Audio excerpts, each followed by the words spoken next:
Selamat sore jemaat yang dikasihi Tuhan. Kita akan melanjutkan ibadah kita melalui perenungan dalam kesunyian. Berikut beberapa hal yang bisa disiapkan. Lampu dapat dikurangi, lalu bisa menyalakan lilin. Setiap lagu dinyanyikan berulang, keseluruhan 5 kali untuk setiap lagunya. Dan mari kita persiapkan bacaan kita, yaitu dari Matius 27 ayat 57 sampai 66. Dan kemudian saudara bisa mempersiapkan satu kertas kecil, boleh kertas bekas, dan satu pena atau ballpoint. Silahkan dipersiapkan dahulu.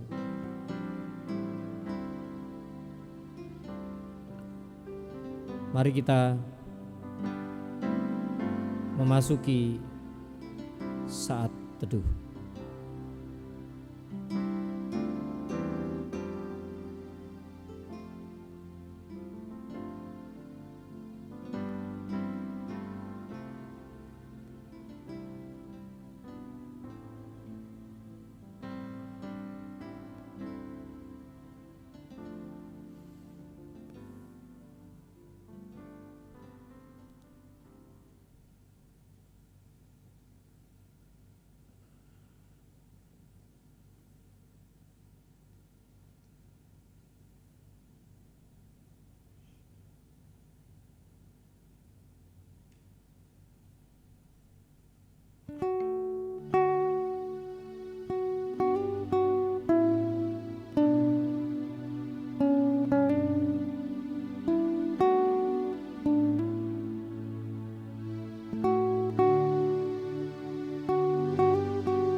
Laudate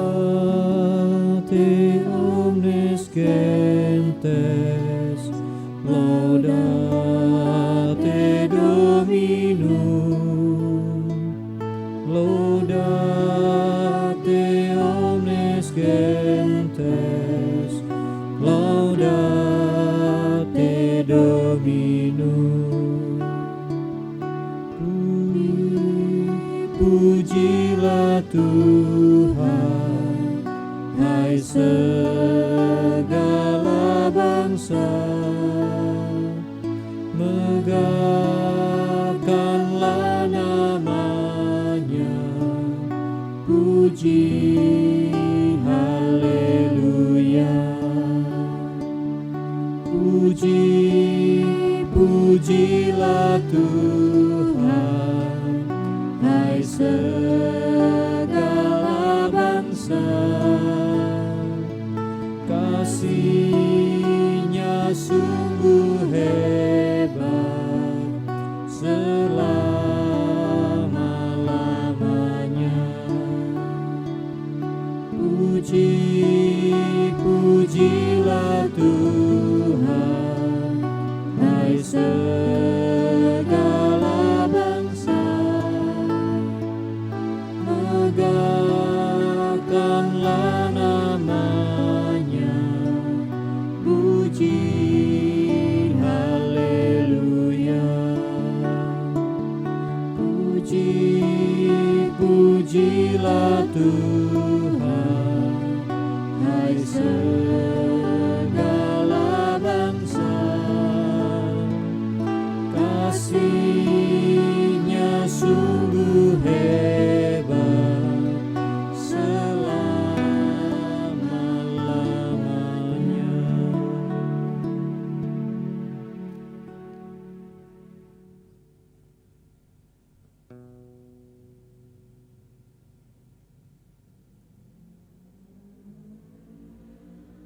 Ya Tuhan, kami telah menerima kehidupan, baik suka maupun duka,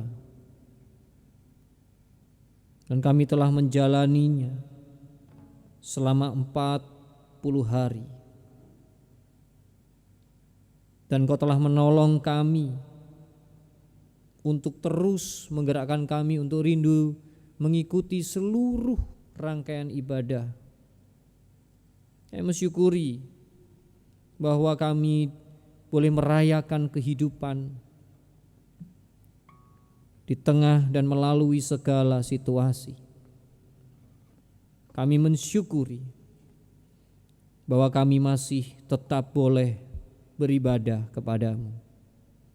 Kami mensyukuri kami punya waktu untuk merenung, untuk duduk tenang dan terdiam, memikirkan apa yang menjadi karyamu dalam hidup ini.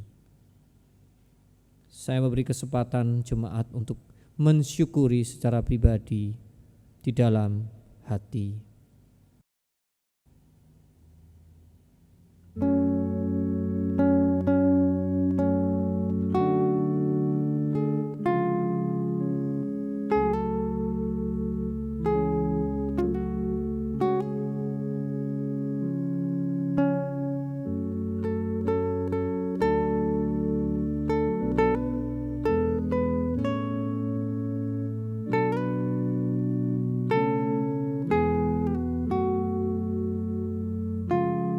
Tuhan, kami bersyukur, kami sungguh bersyukur, karena ternyata setelah kami renungkan, banyaklah hal yang dapat kami syukuri di hadapan-Mu. Kiranya Tuhan menerima ungkapan syukur kami ini. Amin.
Halo Bapak Ibu Saudara Jemaat GKI Bondowoso, bertemu kembali dengan saya Pendeta Adinito Kristanto Bagaimana kabar Bapak Ibu Saudara hari ini?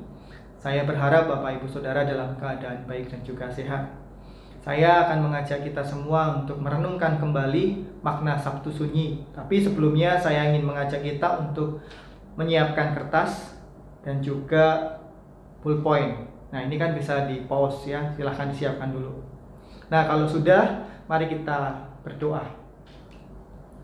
Tuhan Allah Bapa kami, di dalam nama Tuhan Yesus Kristus, pada saat ini Tuhan, kami akan bersama-sama kembali merenungkan sabda firman-Mu. Biarlah Tuhan, kiranya Roh Kudus-Mu sajalah yang menerangi hati kami, supaya ketika kami membaca dan juga merenungkannya, kami juga dimampukan untuk melakukan firman itu di dalam kehidupan spiritualitas kami sebagai pengikut Kristus. Di dalam nama Tuhan Yesus Kristus kami berdoa. Amin. Saya ingin mengajak kita semua untuk merenungkan firman Tuhan dari Injil Matius pasal yang ke-27, ayatnya yang ke-57 sampai ayatnya yang ke-66. Saya akan membacakannya untuk kita semua.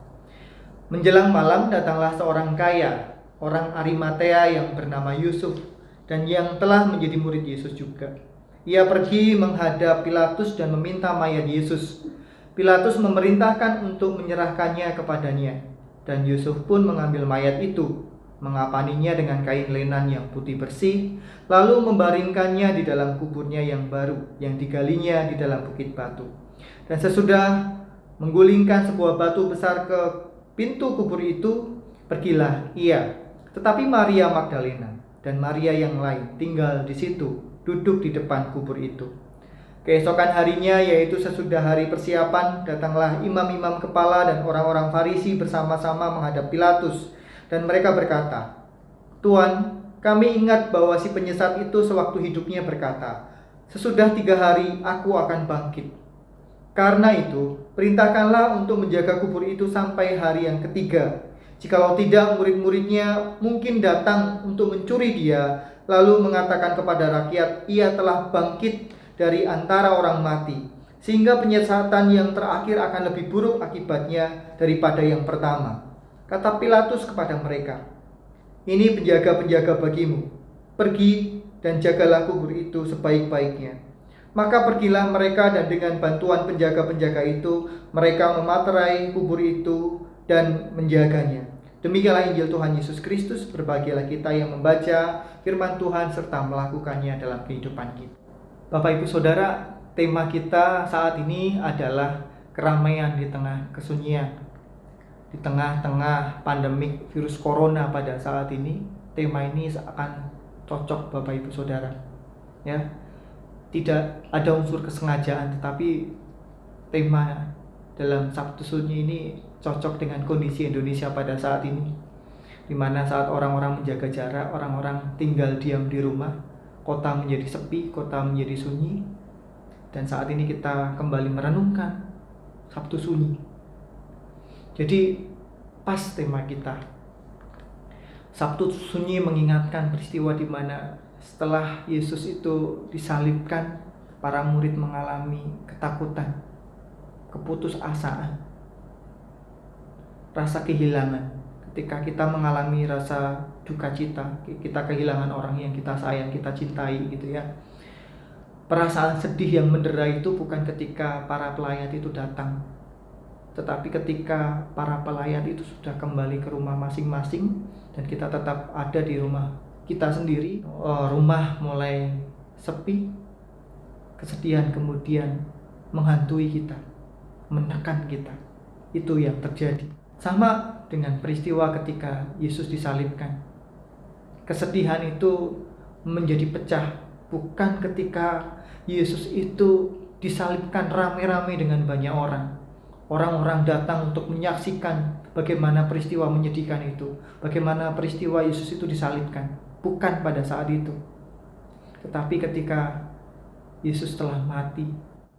Kita tahu para murid pada saat itu dengan sengaja mengunci diri, bersembunyi supaya mereka aman, tidak ikut ditangkap sama seperti guru mereka yang disalibkan. Tetapi ada murid Yesus yang bernama Yusuf dari Arimatea. Dia juga diam-diam datang kepada Pilatus. Jika murid-murid yang lain diam-diam untuk mengunci diri mereka, mencari aman, mencari selamat, Yusuf dari Arimatea ini diam-diam datang kepada Pilatus. Dia meminta mayat Yesus supaya boleh untuk dikuburkan. Nah, pada saat itu menjadi menarik ketika Pilatus mengizinkan Yusuf mengambil mayat Yesus. Mengapa? Karena biasanya ketika ada seorang penjahat yang disalibkan, tergantung saat di kayu salib, dia mati di kayu salib, itu dibiarkan begitu saja. Pilatus tidak akan mengizinkan orang untuk mengambil saudaranya atau keluarganya yang tergantung pada saat itu di kayu salib. Tetapi Pilatus mengizinkan Yusuf dari Arimatea mengambil jenazah Tuhan Yesus Kristus. Lalu di ayat yang ke-59 dikatakan di sana, dan Yusuf pun mengambil mayat itu, mengapaninya dengan kain lenan yang putih bersih. Keesokan harinya, ada orang-orang yang memiliki rencana yang jahat. Mereka sangat ketakutan kalau Yesus benar-benar bangkit pada hari yang ketiga. Sebab Tuhan Yesus pernah mengatakan bahwa pada hari yang ketiga aku akan bangkit. Lalu kemudian mereka pergi menghadap Pilatus. Mereka meminta supaya Pilatus memberikan pengawalan, mengirimkan penjaga-penjaga untuk menjaga kubur Tuhan Yesus. Lalu Pilatus juga mengabulkannya. Akhirnya Pilatus pada saat itu mengirimkan penjaga, bahkan kubur itu dimaterai, supaya tidak ada orang yang berani membuka kubur itu.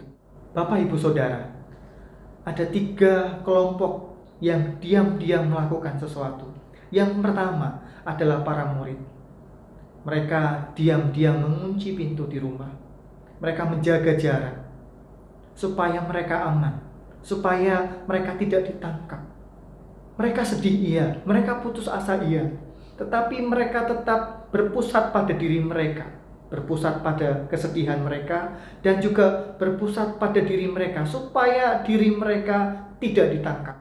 Yang kedua adalah Yusuf dari Arimatea. Dia diam-diam datang menghadap Pilatus. Tentu perlu keberanian. Di saat para murid yang lain ketakutan, Yusuf dari Arimatea memberanikan diri, memiliki nyali yang besar untuk menghadap Pilatus, meminta mayat Yesus. Dan yang ketiga adalah golongan imam dan orang Farisi. Mereka sangat ketakutan ketika Tuhan Yesus pernah mengatakan bahwa pada hari yang ketiga aku akan bangkit. Dan mereka sangat ketakutan jika hal itu menjadi sebuah kenyataan. Oleh sebab itu mereka datang menghadap Pilatus dengan diam-diam dan meminta supaya kubur itu dijaga. Kira-kira kita menjadi bagian yang mana? Kelompok yang mana? Para murid yang mencari aman? Atau Yusuf Arimatea yang diam-diam melakukan tindakan yang berbeda dengan para murid yang lain? Dia mau memberikan yang terbaik kepada gurunya. Atau yang ketiga, imam yang hanya mementingkan kepentingan diri mereka sendiri, sehingga melakukan kejahatan di hari Sabat pun mereka lakukan. Saat ini di Sabtu Sunyi, ketika kota kita juga sepi, apa yang akan kita lakukan? Bagaimana kita mengisi perenungan Sabtu Sunyi kita, Bapak Ibu Saudara? Menghayati Sabtu Sunyi di kota sepi. Banyak kota sepi saat ini. Keceriaan berhenti, kemeriahan berhenti. Saat ini banyak orang sudah mulai bosan. Bagaimana Bapak Ibu Saudara mengisi kegiatan hari-hari Bapak Ibu Saudara? Apakah Bapak Ibu Saudara juga mulai bosan? Di dalam 1 Petrus 4 ayat 2 dikatakan, supaya waktu yang sisa jangan kamu pergunakan menurut keinginan manusia, tetapi menurut kehendak Allah. Waktu-waktu kita saat ini, di mana kita sedang menjaga jarak dengan orang lain, kita sedang di rumah, tidak banyak aktivitas yang kita lakukan. Apakah kita sudah menggunakan waktu yang tersisa saat ini untuk kehendak Tuhan?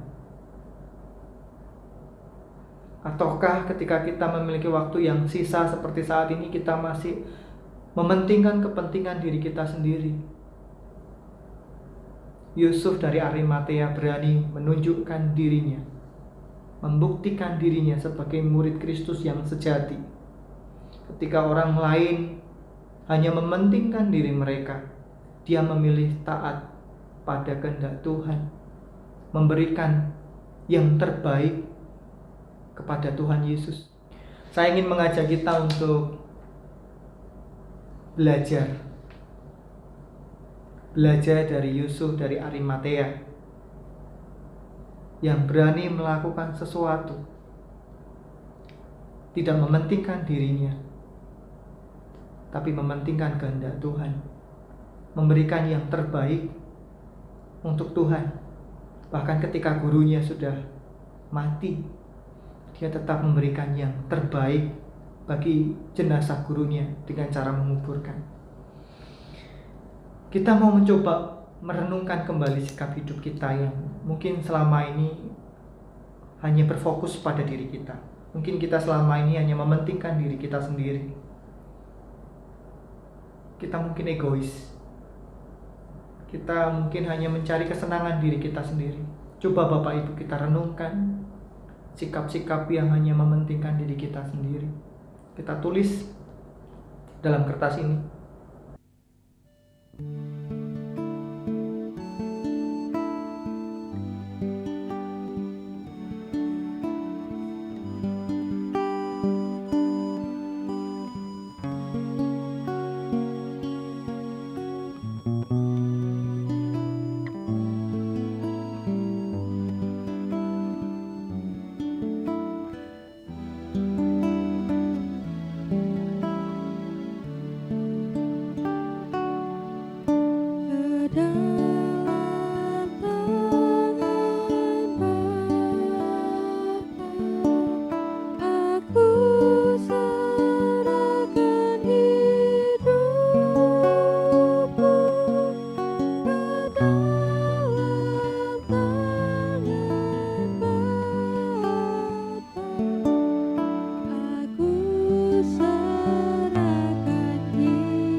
Nah, setelah kita selesai, kita bisa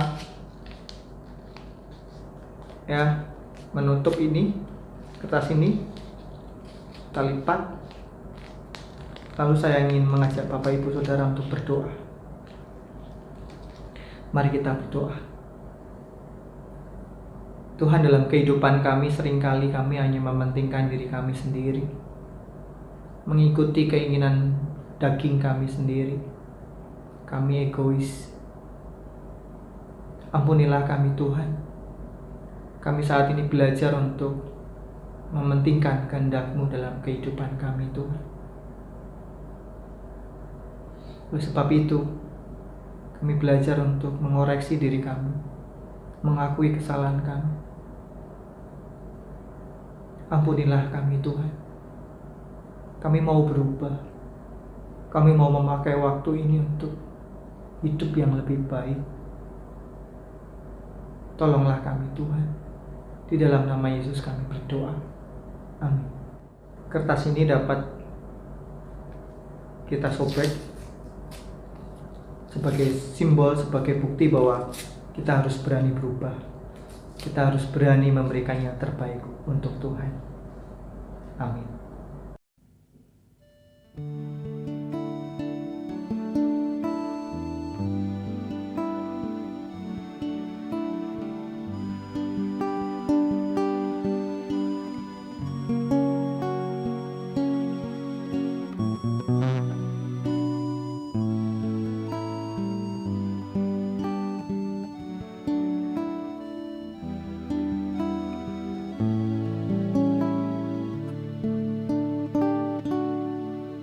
Ke dalam tangan Bapa, aku serahkan hidupku. Ke dalam tangan Bapa, aku serahkan hidupku. hidupku. Ke dalam tangan Bapa aku serahkan hidupku. Ke dalam tangan Bapa aku serahkan hidupku. Ke dalam tangan Bapa aku serahkan hidupku. Ke dalam tangan Bapa aku serahkan hidupku. Ke dalam tangan Bapa aku serahkan hidupku. Ke dalam tangan Bapa aku serahkan hidupku. Ke dalam tangan Bapa aku serahkan hidupku. Ke dalam tangan Bapa aku serahkan hidupku.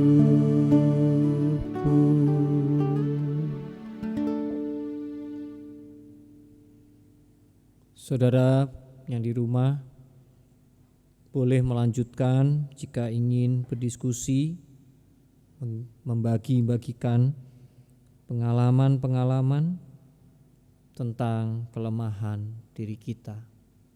Setelah itu saudara bisa bersama-sama masing-masing berdoa. Besok pagi kita akan melanjutkan, dan besok di dalam Minggu Paskah, mari kita persiapkan diri kita senantiasa.